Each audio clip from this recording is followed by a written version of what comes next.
Ah, ok. E a gente vai começar a leitura. Aliás, acho que dá para acabar hoje, de dois trechinhos, que são trechos, né, da República de Platão. Se a gente fosse ler esse texto todinho, a vida inteira, dava para comentar a vida toda vários temas que ele trata, né? O núcleo principal é a ideia de justiça, porque a tese central do livro é um diálogo político, né? E a tese central do livro é como a polis grega, né, que Platão estava vendo na decadência dela, na época dele, como ela poderia ser ordenada em vista do bem de todos. Então, Platão diz que primeiro tinha que se estabelecer um novo regime político em, em oposição à democracia, porque ele dizia que a democracia da Grécia dele, da época dele, tinha se transformado em demagogia, Platão disse que é a corrupção da democracia, é a demagogia. Ele disse que normalmente as democracias caem nesse perigo. Bem, Platão hoje, então, eu ficaria doido, porque realmente a tese dele é absolutamente assim, claríssima, né? Então, ele propõe um governo que seja feito por um filósofo. Num outro livro dele chamado Política, ele vai dizer que o governo, aqui também ele cita, né, que o governo ideal seria o governo do país feito por um filósofo, uma pessoa dada à contemplação da sabedoria. Por quê? Porque quem contempla a sabedoria sabe ordenar as coisas. Santo Tomás diz isso no início da Suma contra os Gentios. Ele diz que o ofício próprio do sábio é ordenar as coisas. E então, Platão acreditava que o filósofo deveria ser o governante, porque quanto mais conhecedor da sabedoria, mais virtuoso ele seria. Quanto mais virtuoso, mais ele levaria os seus semelhantes ao bem, né? Nada mais distante do que o que nós vemos hoje, enfim, mas já era distante na época de Platão. Então, o texto de Platão aí, que nós vamos usar, eu peguei dois trechinhos que são mitológicos, para a gente ver como Platão usa uma linguagem de imagem para refletir sobre temas assim bem interessantes, sabe? O primeiro chama o mito de Giges, é o mito do anel de Giges. Se vocês ouviram a musiquinha lá do Fábio Braza, né, que é um rapzinho, se não viu, não tem problema, porque a gente vai ler o texto. Ele tenta versar com essa ideia de que a moral ela é vivida. A pergunta é assim: nós fazemos atos morais, ou seja, tudo que nós fazemos conforme o bem, né? Ou quando repelimos o mal, nós fazemos porque somos vistos ou pelo bem mesmo? É isso que Platão está se perguntando. A moralidade de nossas ações está no fato do bem ser uma coisa excelente e por si mesma boa, assim, de ser buscada e vivida e realizada, ou nós vivemos as leis, as regras morais, porque nós queremos ser bem vistos, né? E aí ele conta esse mito que nós vamos ler agora. O trechinho aqui, tá no livro 2 da República, livro segundo. Nessa edição que a gente está usando aqui, é na página 60. Mas na minha edição não era na página 60, não. Eu acho que é. Eu vou ler com vocês nessa para não ficar diferente a tradução, mas essa edição aqui normalmente é a mais comum da gente achar para comprar.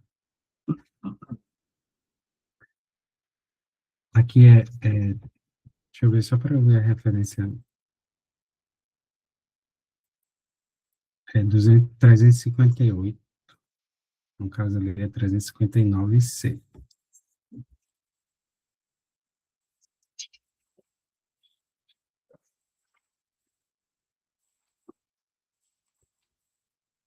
Aqui nessa, é a página 50 nessa outra tradução aqui da Martins Fontes, né? Essa edição da Martins Fontes.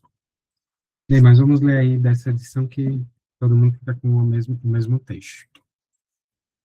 Platão diz assim: sentiremos melhor como. Ah, só para introduzir uma ideia, os livros de Platão são todos diálogos, pelo menos os que nós temos contato, eles são diálogos, né? Então ele pega a figura do mestre dele, que é Sócrates, que a gente não tem nenhum texto escrito, pelo menos não chegou até nós. A gente só tem os textos que Platão escreveu usando como personagem Sócrates. A maioria dos interpretadores diz que ele usa Sócrates como um microfone seu, né? Uma plataforma para expressar suas ideias. Outros dizem que isso é verdade, mas ele expressa as ideias de Sócrates que ele aprendeu ou levou à perfeição, né? À reflexão melhor. Então, esse diálogo aí é um dos mais interessantes que Platão escreveu, então é pergunta e resposta. Então, às vezes vocês vão perceber que o pessoal está conversando, né? Ele diz assim: sentiremos melhor como os que observam a justiça o fazem como os que observam a justiça, sentiremos melhor como os que observam a justiça o fazem contra a vontade, por impossibilidade de cometerem injustiças. Se imaginarmos o caso seguinte: demos o poder de fazer o que quiser a ambos, ao homem justo e ao injusto. Depois, vamos atrás deles, para vermos onde é que a paixão leva a cada um. Pois bem, apanhá-lo-emos ao justo a caminhar para a mesma meta que o injusto, devido à ambição, coisa que toda criatura está por natureza disposta a procurar alcançar como um bem, mas por convenção é forçada a respeitar a igualdade. E o poder a que me refiro seria mais ou menos como o seguinte: terem a faculdade que se diz ter sido concedida ao antepassado do Lídio, Giges. Era ele um pastor que servia em casa do que era então soberano da Lídia.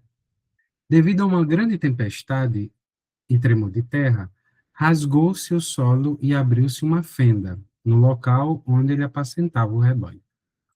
Admirado ao ver tal coisa, desceu por lá e contemplou, entre outras maravilhas que para aí fantasiam, um cavalo de bronze, oco, com umas aberturas, espreitando, através das quais viu lá dentro um cadáver, aparentemente maior do que um homem, e que não tinha mais nada senão um anel de ouro na mão. Arrancou-lhe e saiu.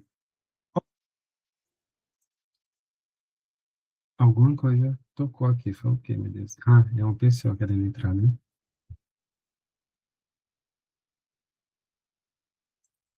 Deu certo? Peraí, deixa eu ver aqui se deu certo. Deu, deu certo, né? Aí ele diz aqui, arrancou-lhe, né? Arrancou o anel e saiu. Olha, como os pastores se tivessem reunido de maneira habitual, a fim de comunicarem ao rei todos os meses que diz respeito aos rebanhos, Gizes foi lá também com o seu anel. Estando, pois, ele sentado no meio dos outros, deu por acaso uma volta ao engaste do anel para dentro, em direção à parte interna da mão. E, ao fazer isso, tornou-se invisível para os que estavam ao lado. Eita, foi demais, né? Peraí, já volto. Ah, aqui. Os quais falavam dele como se tivesse ido embora. Admirado, passou de novo a mão pelo anel e virou para fora o engaste. Assim que o fez, tornou-se visível. Tendo observado estes factos, experimentou a ver se o anel tinha aquele poder e verificou que, se voltasse o engaste para dentro, se tornava invisível. Se o voltasse para fora, ficava visível. Assim, senhor de si, logo fez com que fosse um dos delegados que iam junto do rei.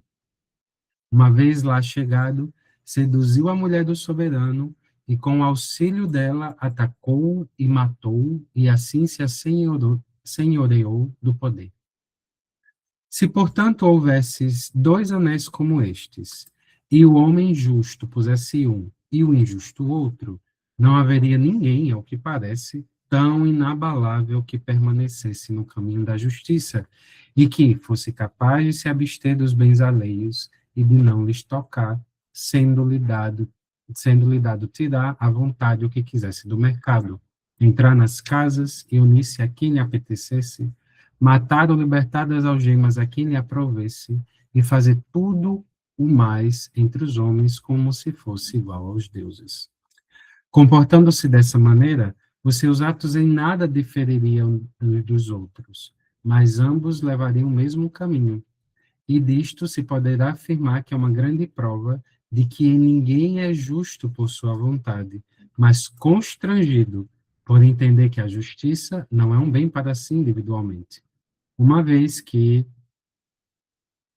quando cada um julga que lhe é possível cometer injustiças, comete-as. Efetivamente, todos os homens acreditam que lhes é muito vantajosa individualmente a injustiça do que a justiça. E pensam a verdade, como dirá o defensor desta argumentação, uma vez que, se alguém que se assenhorasse de tal poder não quisesse jamais cometer injustiças, nem apropriar-se-ia dos bens alheios, pareceria aos que disso soubessem muitos desgraçado e insensato. Contudo, haviam de elogiá-lo em presença um dos outros, enganando-se reciprocamente, com receio de serem vítimas de alguma injustiça. Assim, pois, são estes fatos. Quanto à escolha em si, entre as vidas de que estamos a falar, se considerarmos separadamente o homem mais justo e o mais injusto, seremos capazes de julgar corretamente, caso contrário, não. Qual é, então, essa separação? É a seguinte: nada tiraremos nem ao injusto nem injustiça, nem ao justo nem injustiça, mas suponhamos que cada um deles é perfeito na sua maneira de viver. Em primeiro lugar, que o injusto faça como os artistas qualificados, como um piloto de primeira ordem ou um médico, repara no que é impossível e no que é possível fazer com a sua arte, e mete aos ombros essas tarefas, mas abandona aquela. E ainda, se vacilar em algum ponto, é capaz de o corrigir. Assim também, o homem injusto deve meter ombros aos seus injustos empreendimentos com correção, passando despercebido, sem quer ser perfeitamente injusto. Em pouca conta, deverá ter-se quem for apanhado, pois o suprassumo da injustiça é parecer justo sem o ser. Pronto, eu queria parar aqui.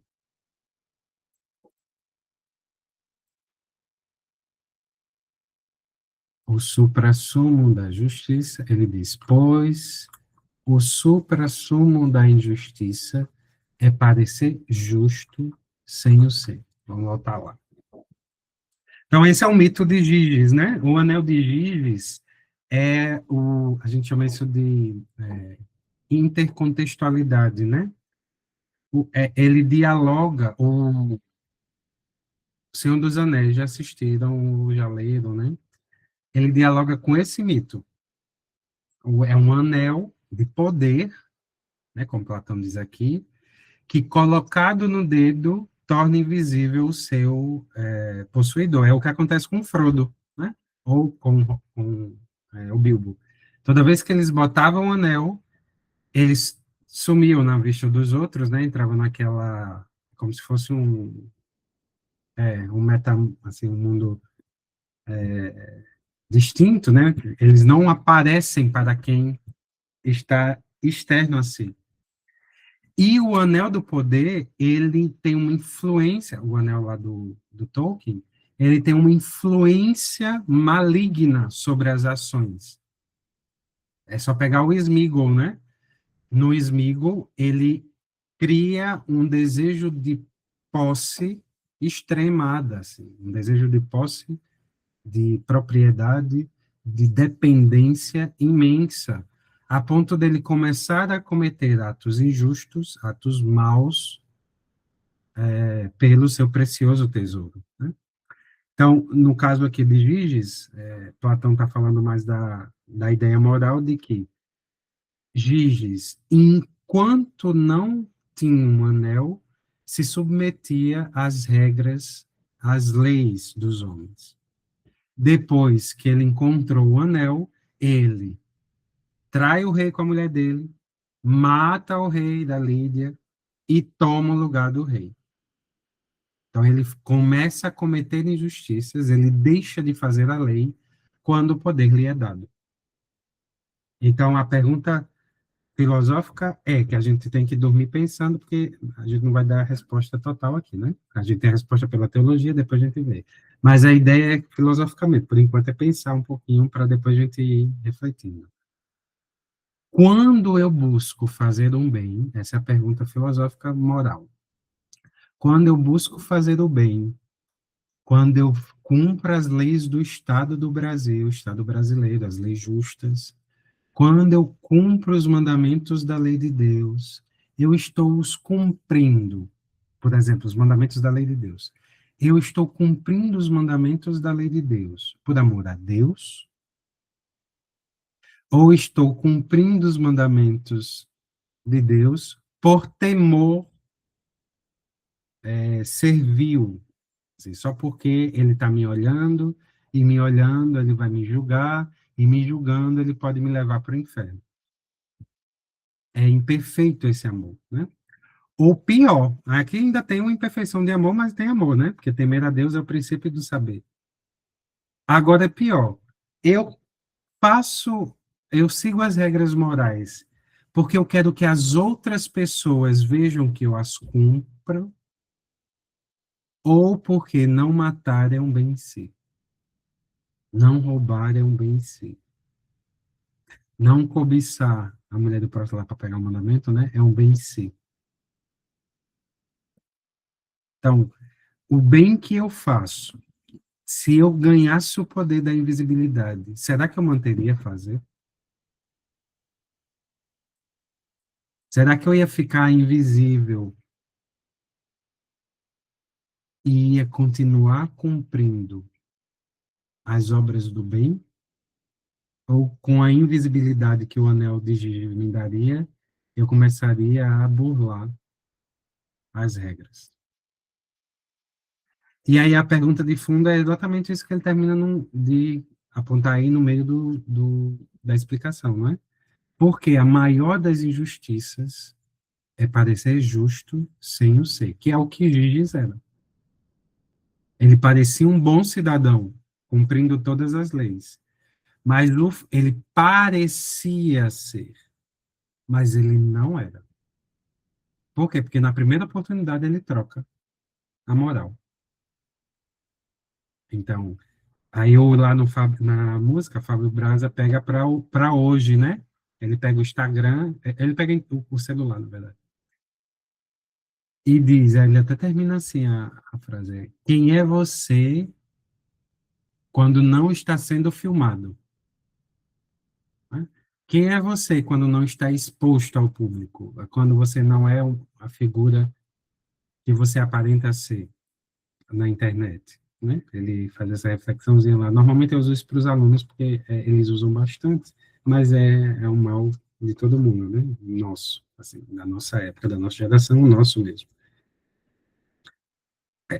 A imagem hoje é de parecer. Quanto mais aparecer, parecer determinada coisa, mais popular você é. Quanto menos parece ser justo, quanto menos parece ser inteligente, quanto menos parece ser bonito, quanto menos parece ser, menos você é seguido, né? Curtido, compartilhado. A ideia é parecer ser. Um, uma das coisas interessantes da filosofia é que do conhecimento, do estudo, né? A gente diz que a verdadeira ciência, ela é inútil. Acho que eu já comentei isso para vocês. Por exemplo, as pessoas que buscam a verdadeira ciência, elas não buscam por alguma utilidade que pode trazer a elas. Pronto. Vamos dar um exemplo do que a gente está fazendo aqui. A gente está estudando um mito que Platão escreveu antes de Cristo, que ele redigiu, né, porque já era uma história comum. A gente está estudando, meditando sobre o bem que está, a moralidade das nossas ações, quer dizer, por que eu faço bem, para que isso serve? Vai mudar em quê?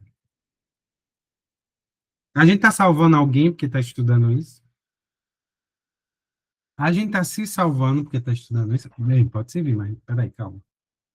Vão se criar quantas máquinas porque a gente está lendo isso aqui?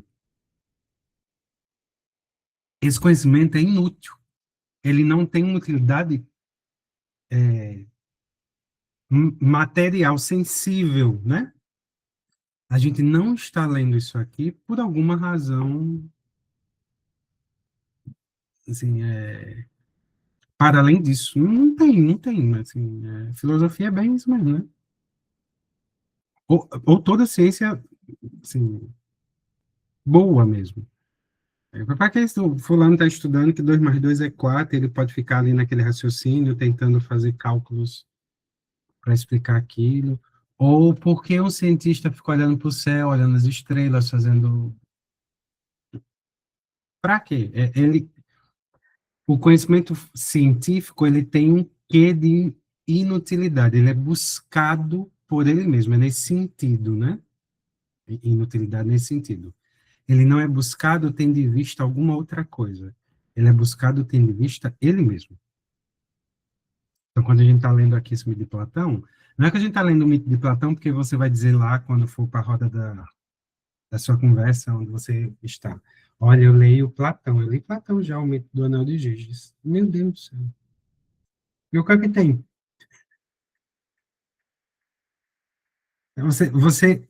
Claro, isso pode, pronto, aí é o problema da nossa época, né? Isso pode lhe fazer aparentemente inteligente.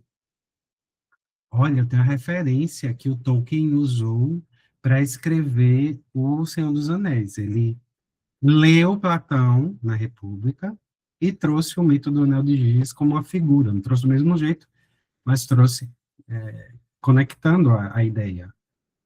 Tá, tudo bem, isso é uma informação de cultura. Mas e as suas ações mudaram a partir daquela leitura? Aí é a utilidade da filosofia, né?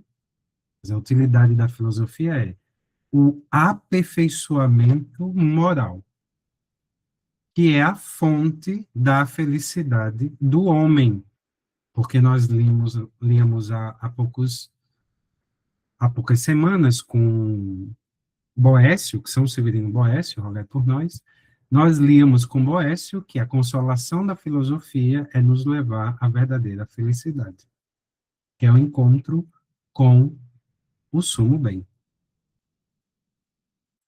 Então, o que Platão quer não é que nós pareçamos justos por um medo, por uma coerção externa. É que nós queiramos ser justos pela justiça mesmo, pelo bem que é. Que nós queiramos ser caridosos pelo bem que há na caridade. Que nós queiramos ser pacientes pelo bem que há na paciência. Que nós queiramos ser humilde pelo bem que é a humildade. E assim, pelo bem, eu faço bem. Então, é um adágio que os latinos têm, que diz assim, ó, operare sequitur, eu acho que eu já disse, sequitur esse, et modus operandi, modus essendi. Operare sequitur esse, et modus operandi, modus essendi. Esse, modus, é um operare sequitur esse, et modus operandi, modus essendi. Esse é o adágio em latim e em português é o obrar, né? O agir segue o ser. E o modo de ser, o modo de operar.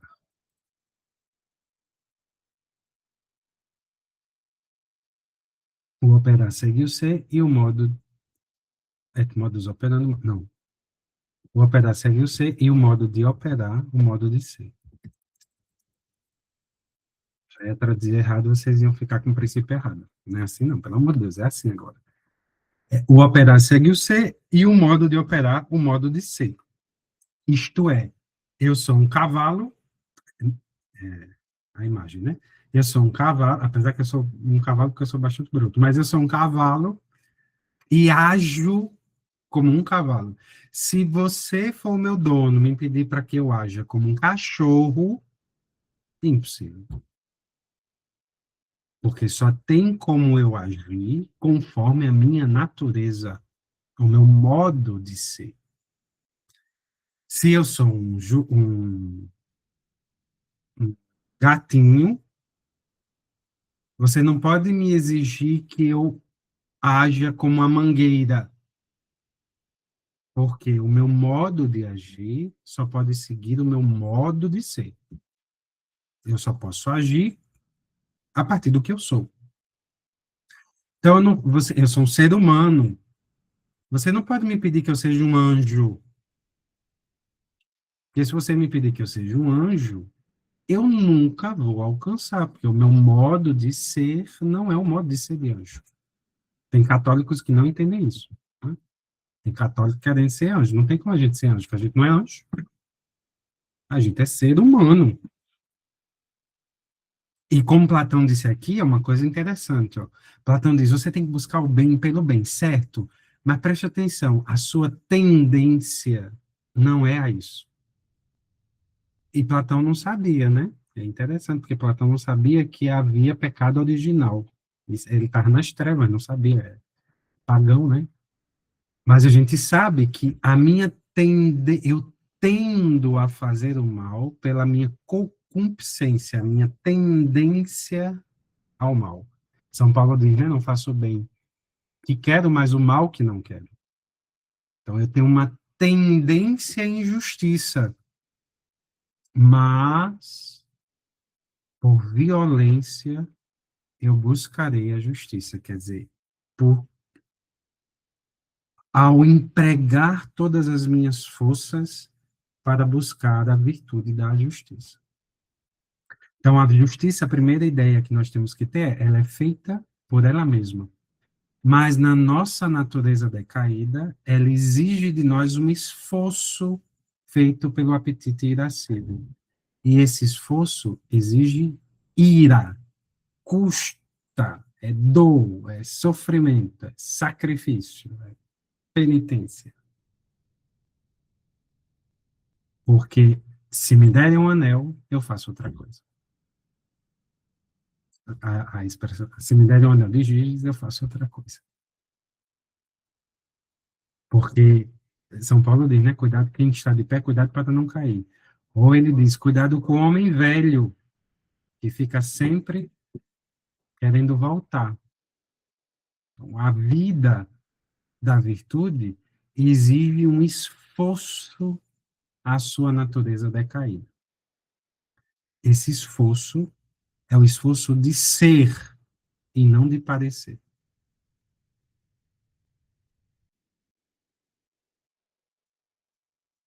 Isso é difícil, por exemplo, uma das coisas que tem um filme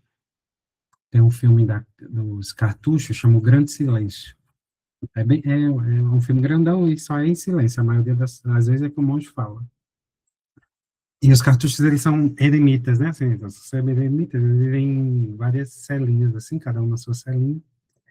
E o monge diz, olha, eles perguntam a ele o que é mais difícil, assim, naquela vida solitária, e em determinado momento ele fala, dizendo assim, o mais difícil é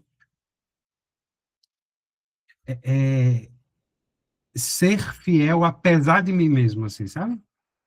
É como eles moram em celas, por exemplo, rezar todas as orações que aquele monge está obrigado, sem que ninguém o vigie. Estudar e fazer léxio sem que o superior dele não veja. Quer dizer, ser fiel às coisas de modo invisível, sem aparecer para o mundo. E o mundo dele ali é a comunidade dele. Essa é uma tentação constante para nós, né? Vou fazer aquilo ali, ó, e penso logo, ó, ah, eles vão me ver, então vão me elogiar. Ah, eles vão me ver, então Nosso Senhor diz isso várias vezes, né? Vocês já tomam. Não sejais como os fariseus hipócritas, que rezam de pé nas sinagogas para que sejam vistos orando a Deus. Então, Platão, sem a luz da fé, foi no núcleo da virtude. Eu faço o bem pelo bem ou por alguma recompensa que me possa dar. Seja o elogio de fulano, seja a honra, a fama, o dinheiro, né? Enfim, a aceitação social. Essa é uma pergunta interessante que Platão vai manter. Então, o primeiro trecho que nós lemos é sobre isso, né? Sobre a virtude da justiça feita por si ou por outrem. Quer dizer, feita porque isso lhe leva à realização ou feita porque eu quero aparecer mesmo, né? E aí Platão diz assim, a gente até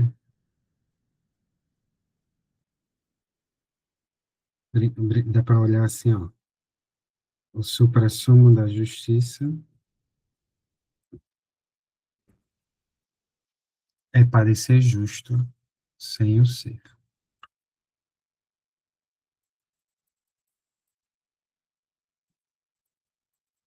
Deixa eu ver aqui, acho que eu separei outra coisa aqui, não foi?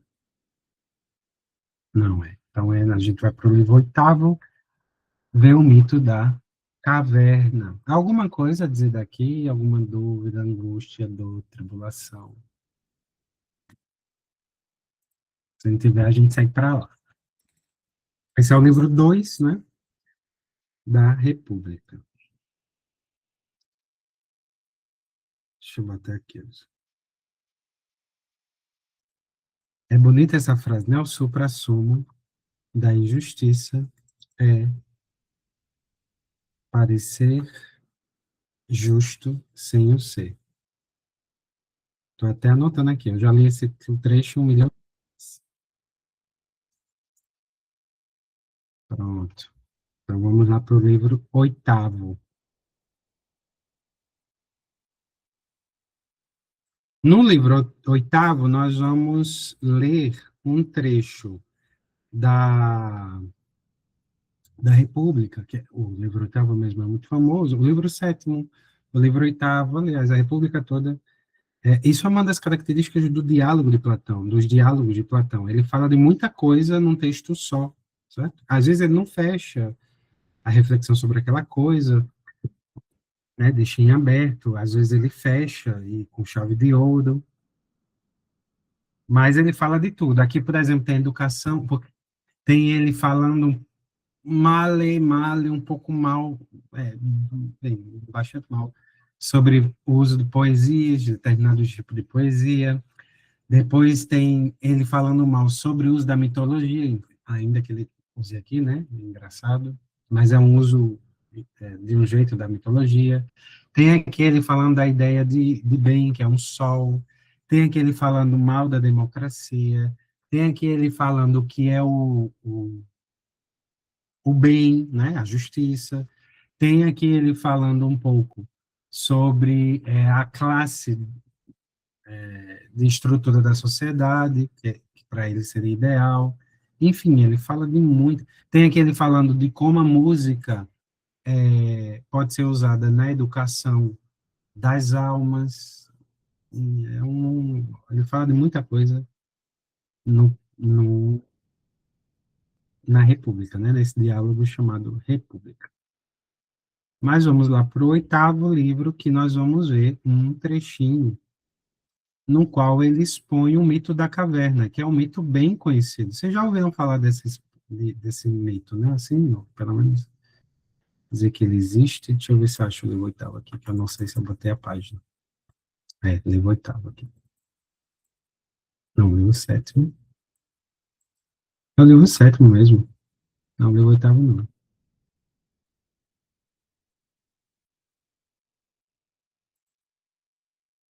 Vou aumentar aqui. Bota para cá.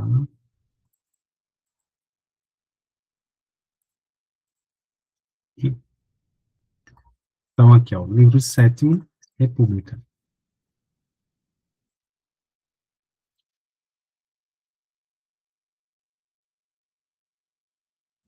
Ah, tu leu esse trechinho da República? Do sétimo, foi?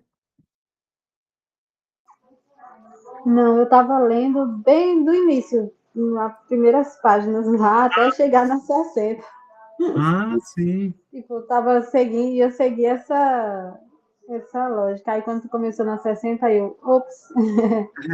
Não, mas não tem problema não. Você vê que ele fala, às vezes fica um pouco, esse é um dos problemas de filosofia, às vezes fica um pouco cansativo, porque a gente costuma escrever longos períodos. Aqui ainda o editor diminuiu os períodos, né?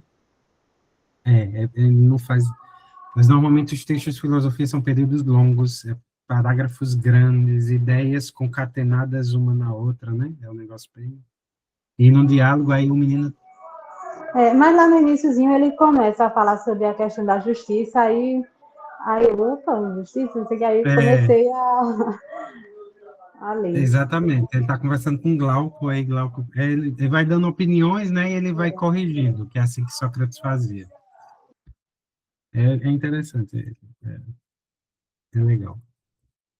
Vamos lá, ainda está assim. Depois disso, prossegui eu. Imagina a nossa natureza relativamente à educação ou à sua falta, de acordo com a seguinte experiência. Suponhamos os homens numa habitação subterrânea em forma de caverna, com uma entrada aberta para a luz que se estende a todo o comprimento dessa gruta. Estão lá dentro, desde a infância, algemados de pernas e pescoços, de tal maneira que só lhes é dado permanecer no mesmo lugar e olhar em frente. São incapazes de voltar a cabeça por causa dos grilhões. Serve-lhes de iluminação um fogo que se queima ao longe, numa eminência por trás deles.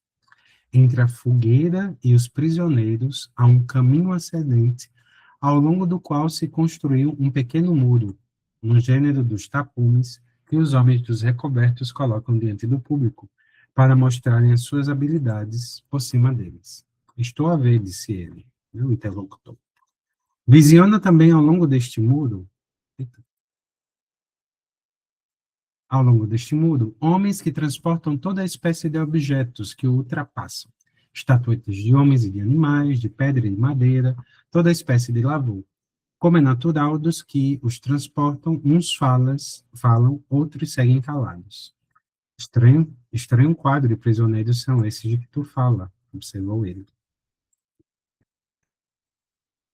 Semelhante a nós, continuei. Em primeiro lugar, pensa que nestas condições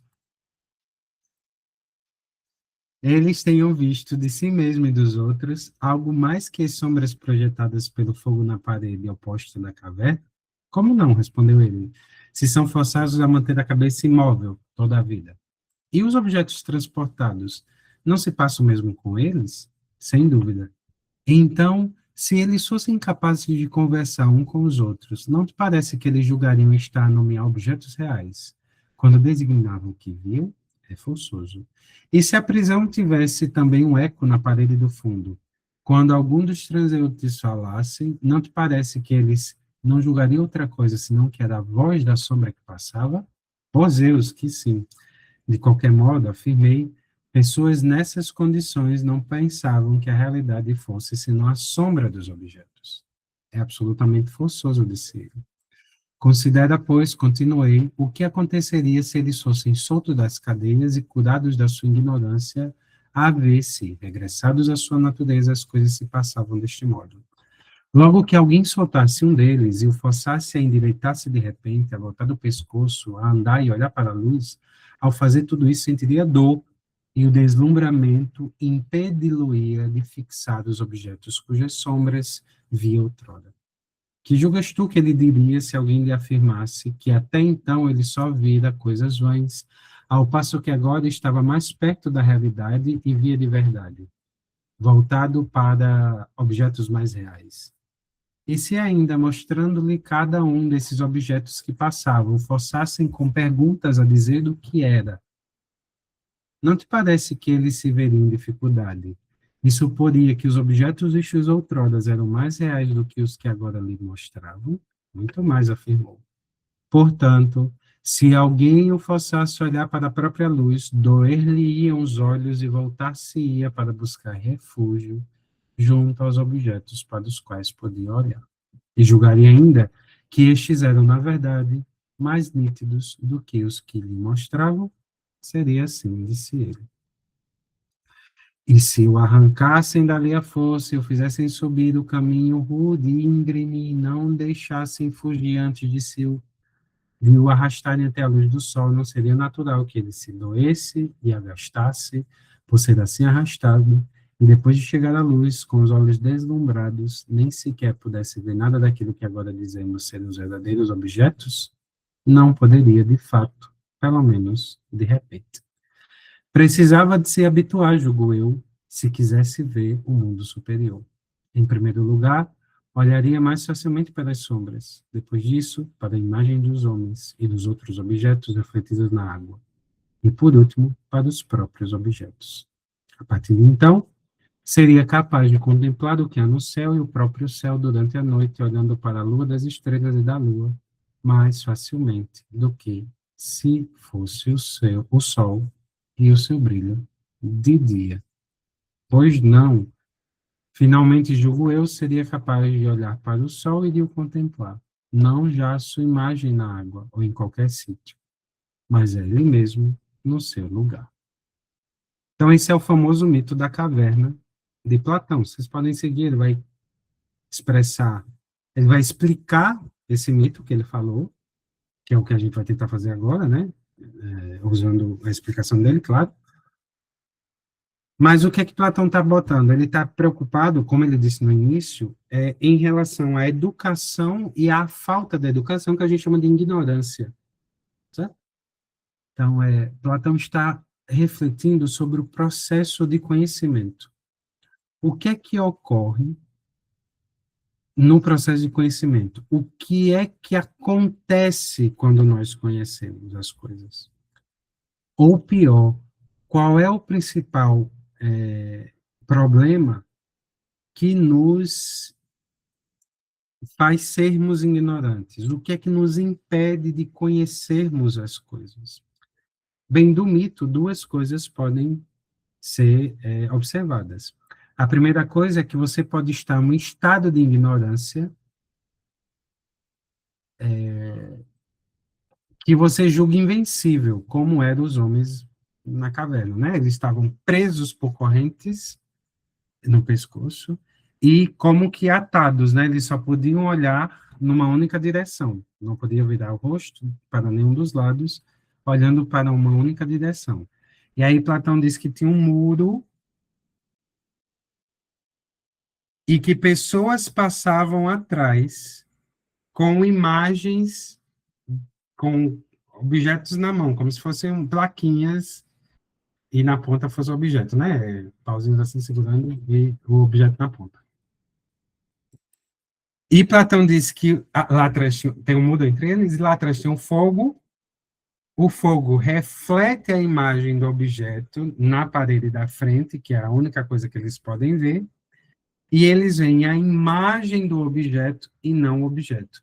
E eles acreditam que aquela imagem seja a coisa, e não, depois quando eles são libertados, por exemplo, que a coisa mesmo não seja. É mais real para eles a imagem do que a coisa mesmo. que é que Platão quer dizer com isso? É uma viagem, né? Platão é meio viajado. Mas o que é que Platão quer dizer com isso? É que no processo de conhecimento, o pior perigo é iludir-se. Você se ilude da verdade com algo de aparência de verdade. Por isso que se junta com o anel de Giges lá, né? Você se ilude com a aparência da coisa e não conhece a coisa mesmo. Então, você se ilude com a imagem da coisa, a sombra, e não com a coisa mesmo. Esse é um dos maiores problemas da nossa época, não é? As pessoas estão deslocadas da realidade. E por quê? Porque a realidade não é criada por nós, ela é dada. Peguemos as circunstâncias da nossa vida, não é? As circunstâncias da nossa vida não são criadas por nós, elas nos são dadas. O fato de eu ter nascido circunstancialmente no Brasil, eu não escolhi nascer no Brasil. Isso me é dado. O fato de eu ter nascido circunstancialmente dos meus pais, isso me é dado. O fato de eu ser colérico, isso me é dado. Certo? Essas coisas reais, elas me são dadas. Então, o processo de conhecimento é, aí Platão vai mostrando, né, o que depois vai ser definido nos medievais. Mas Platão está mostrando, ó, como é que eu vou conhecendo? Na medida em que eu vou adequando o que eu acho, repelindo o que eu acho, se for distante da realidade, ao que a coisa é mesmo. Só que Platão é inteligente, ele sabe que ninguém sai de burro para inteligente de um dia para o outro. A gente é burro, também, a gente é burro mesmo. Ah, tá bom, certo, eu estou na caverna, estou na treva. Se tu me arrancar daqui, Platão, de uma vez por outra, de imediato, eu vou sentir dor. Ele usa a ideia, né? A verdade como a luz que ilumina, a luz do sol, ele diz, olha, se ele estava na escuridão o tempo todo e a luz acende, vai doer os olhos dele. Então, o processo de educação, ele é paulatino. Da ideia de São Paulo mesmo, né? Paulatino é de Paulo mesmo. Jesus vai dando na cara dele, fica cego. Não, cai do cavalo, véio. Fica cego. Vai atrás do homem que tu nem conhece. Ele vai te dar a vista. Os outros vão achar que tu endoideceu, deixou de ser judeu. Passa 7 anos estudando. É, é paulatina, de pedacinho em pedacinho. É um processo conhecimento. E a nossa tendência é voltar à ignorância. Igual lá, a nossa tendência é voltarmos para o mal. Porque três são as espécies de males, né? O mal moral a gente chama de pecado.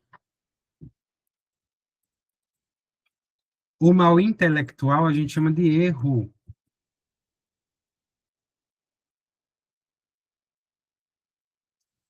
E o mal, a gente não diz, a gente não diz substancial porque o mal não é substância. Mas o mal enquanto categoria, a gente chama de mal mesmo, né? Ao contrário de bem. Então eu posso estar envolto em males, coisas ruins, eu posso estar envolto no erro ou envolto no pecado, né? Que é o mal espiritual. Né? Então eu posso estar cego no erro, eu posso estar com os princípios males orientando a minha vida, e por causa disso eu viver no pecado, né? A gente pode usar, no lugar de mal ali, morte. Na teologia fica até mais bonito, né? Pecado, erro e morte. Que é o salário do pecado, né? Então, toda vez que eu... tem na Vigília Pascal, o padre, assim que ele acende o círio, ele diz assim: a luz de Cristo,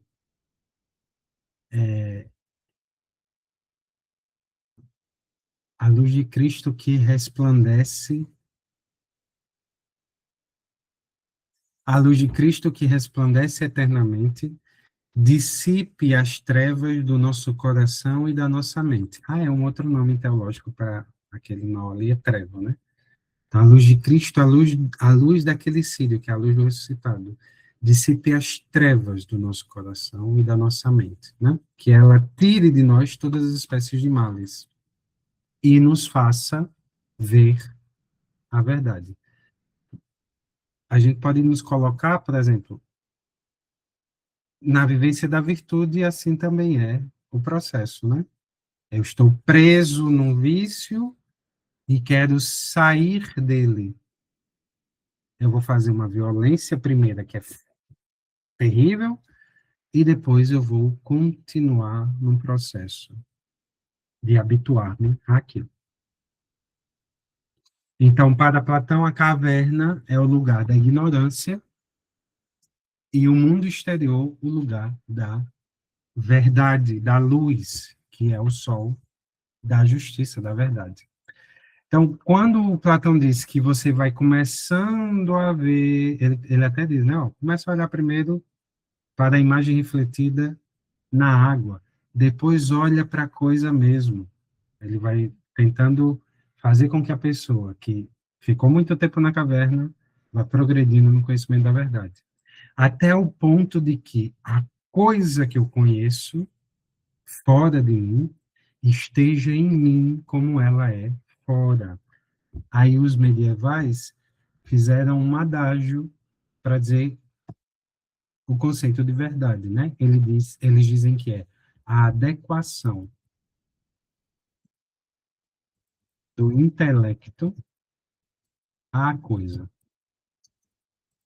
Parece bem abstrato, é abstrato mesmo, mas eu vou explicar o que eles querem dizer. Verdade é a adequação da inteligência, do intelecto à coisa fora de si. Então, por exemplo, eu tenho um lápis na minha mão, né? Esse lápis, eu estou olhando para ele, eu estou tocando, então eu tenho uma experiência sensível do lápis. O lápis é exterior a mim. A gente chama isso de objeto, em filosofia do conhecimento, né? Ó, esse é um objeto e eu sou o sujeito. Então, eu que sou um sujeito, estou querendo conhecer esse objeto, mas ele é externo a mim. Teria duas formas de colocar ele na minha mente. Abrindo a minha cabeça e botando aqui, só caberia alguns lápis. Quero conhecer essa garrafa. Tem duas formas dela entrar na minha cabeça. Ou eu abro a cabeça e boto ela aqui, ela nem vai caber.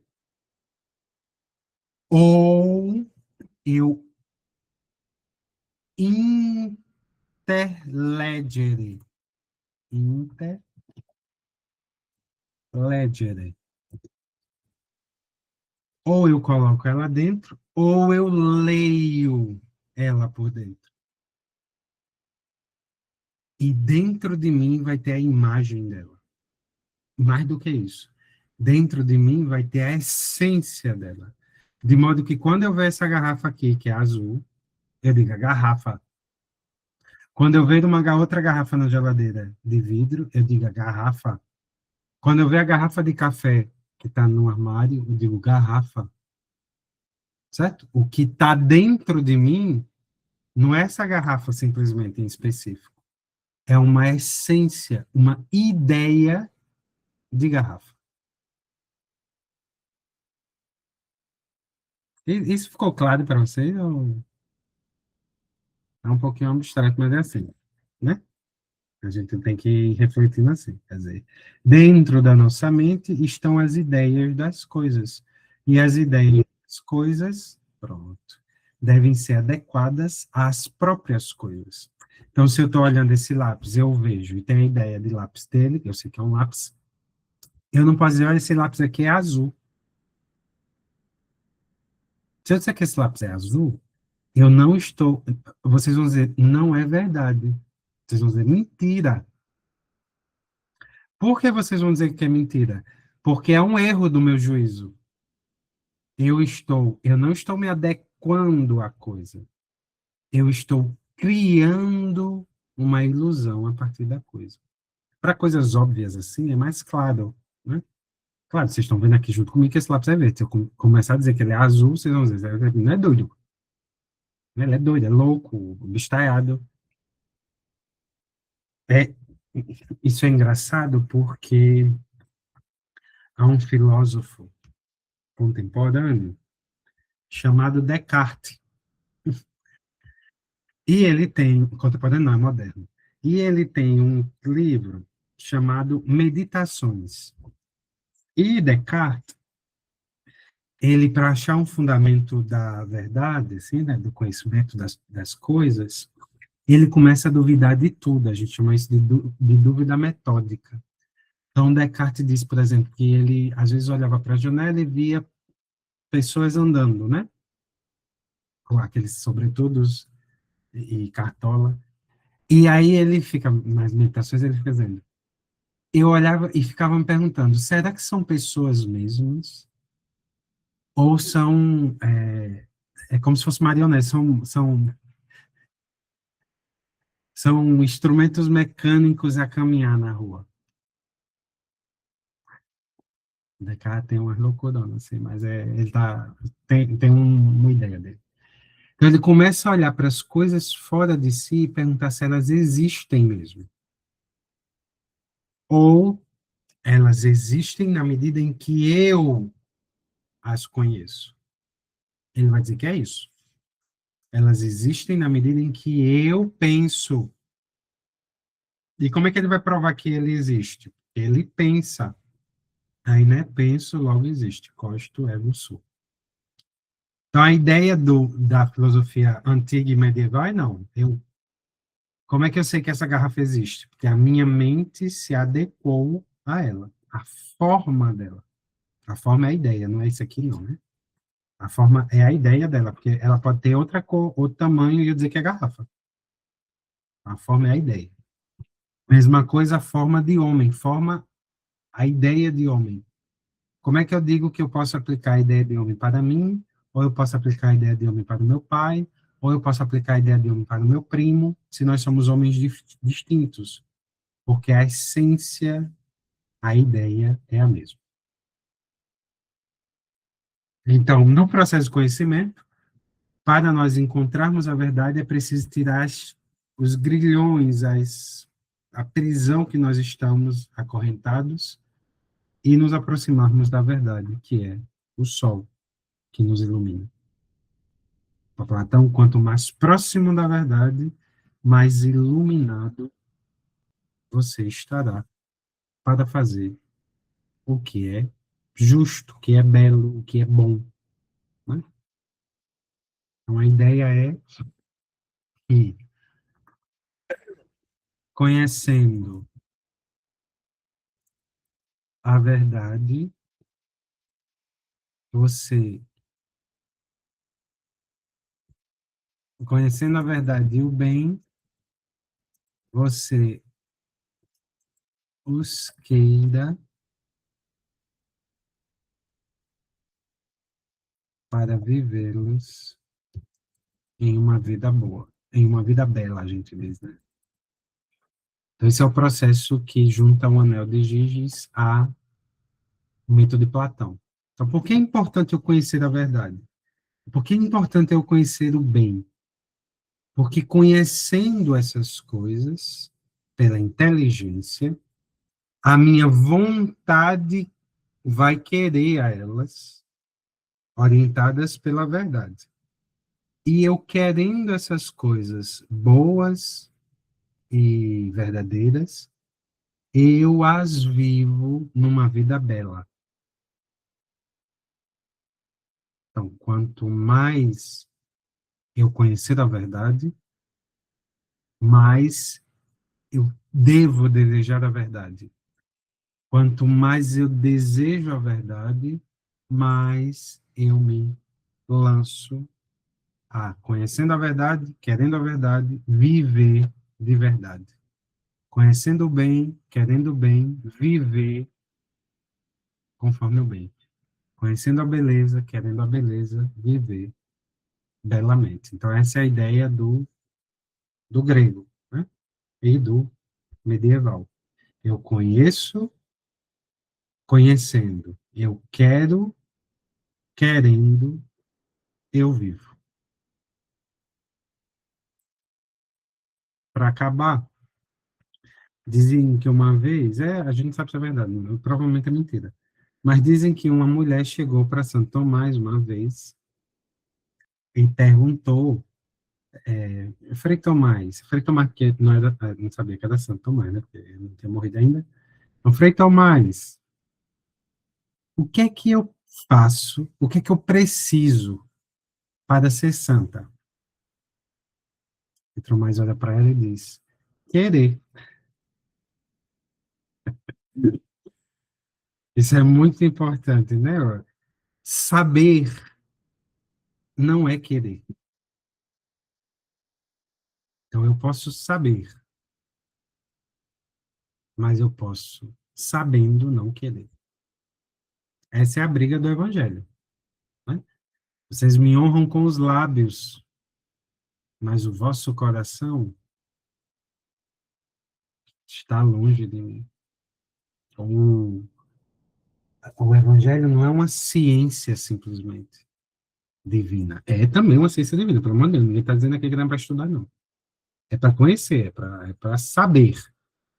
Mas não basta saber.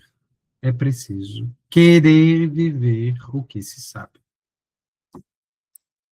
Certo? Então, as reflexões filosóficas que são inúteis, naquele sentido que eu tinha explicado, elas devem fazer brotar em nós o querer viver conforme todo o bem que nós conhecemos, a verdade que nós conhecemos, a beleza que nós conhecemos. Certo? Então, para isso que Platão pode nos ajudar. Ele pode nos ajudar a percebermos isso, né? Que a justiça está não só em saber o que é justo, mas em sabendo o que é justo, querer o que é justo. E querer pelas razões certas. Não é porque você está sendo visto. Não é porque a justiça pode lhe trazer algum benefício de recompensa eterna.